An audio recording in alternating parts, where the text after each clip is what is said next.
வணக்கம் மக்களே. இன்றைக்கி நம்ம பார்க்குற டாபிக் பார்த்தீங்கன்னா சாப்டர் 5 சிபிஎஸ்சியிலேருந்து லிமிட்ஸ் அண்ட் டெரிவேட்டிவோட continuous part, continuity and differentiability பார்க்க போகிறோம். இதில் பாருங்கள், ஃபஸ்ட்டு எக்ஸசைஸ் கொஸ்டினில் பார்த்தீங்கன்னா prove that f of x 5x minus 3 is continuous at x equal to 0, at x equal to minus 3 and x equal to 5 அப்படின்னு கொடுத்துருக்காங்க இல்லையா? ஸோ இந்த கொஸ்டினில் நம்ம எப்படி கண்டினியூட்டி ப்ரூவ் பண்ணுறது அப்படிங்கிறது தான் ஃபஸ்ட்டு நம்ம இங்கே பார்க்க போகிறோம். இந்த கண்டினியூட்டி ப்ரூவ் பண்ணுறதுக்கு நமக்கு தேவையான கான்செப்ட் என்னன்னு பார்த்தீங்கன்னா, limit x tends to a f of x equal to limit x tends to a f of x. இதில் என்ன ரெண்டு டைம் போடுறேன்னு பார்க்குறீங்களா?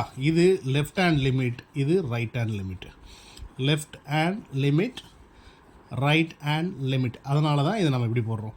இது எதுக்கு ஈக்குவலாக இருக்கும் அப்படின்னா, எஃப் ஆஃப் ஏவோட ஆன்சருக்கு ஈக்குவலாக இருந்தால் f of x is continuous function. f of x is continuous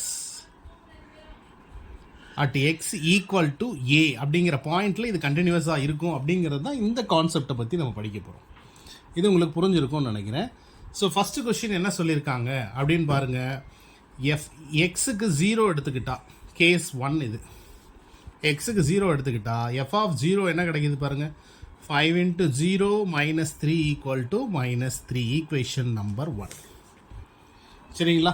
so இதில் நம்ம அடுத்து என்ன பண்ண போகிறோம், லிமிட் அப்ளை பண்ணுறோம். Limit x tends to 0 f of x. Limit x tends to 0 5x minus 3. So 0 apply பண்ணிங்கன்னா 0 minus 3 equal to minus 3, equation 2. From 1 and 2. From 1 equal to 2, f of x is continuous at x equal to 0. இதுதான் இங்கே concept. f of x is continuous at x equal to 0. சரிங்களா? இப்போ உங்களுக்கு ஒரு புரிஞ்சிருக்கும்னு நினைக்கிறேன். So இதே கான்செப்டில் நீங்கள் அடுத்தது என்ன பண்ணணும், எக்ஸுக்கு -3 அப்ளை பண்ணணும். இப்போ -3 அப்ளை பண்ணியிருந்தால் இதில் என்ன ஆன்சர் வருது அப்படிங்கிறத நம்ம பார்க்கணும். எக்ஸுக்கு -3 பாருங்கள். f of -3 என்ன வரும் அந்த கொஸ்டினில் அப்ளை பண்ணுங்கள். 5 into -3 minus 3. So 5 into -3 minus 3 you get -18 கிடச்சிருக்கும். சரிங்களா? -18 இது ஈக்குவேஷன் ஒன்றுன்னு வச்சுக்கோங்க.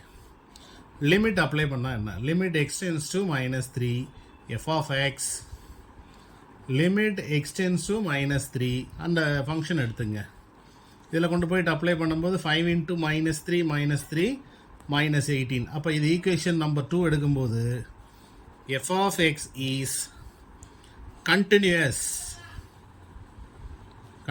at x equal to -3. இதே மாதிரியே நீங்கள் என்ன பண்ணுறீங்கன்னா 5 அப்ளை பண்ணி f of x கண்டினியூஸ் ஃபங்க்ஷனா அப்படின்னு செக் பண்ணணும். புரிஞ்சுதா? ஸோ நம்ம சேனல் பார்த்தீங்கன்னா சந்தோஷ் மேக்ஸ், இந்த சேனலில் நீங்கள் சப்ஸ்கிரைப் பண்ணிக்கோங்க. டெய்லி நம்ம எக்ஸசைஸ் ஓரியன்டாக எல்லா ப்ராப்ளம்ஸும் இந்த சேனல்லேருந்து வரும் உங்களுக்கு. Thank you viewers.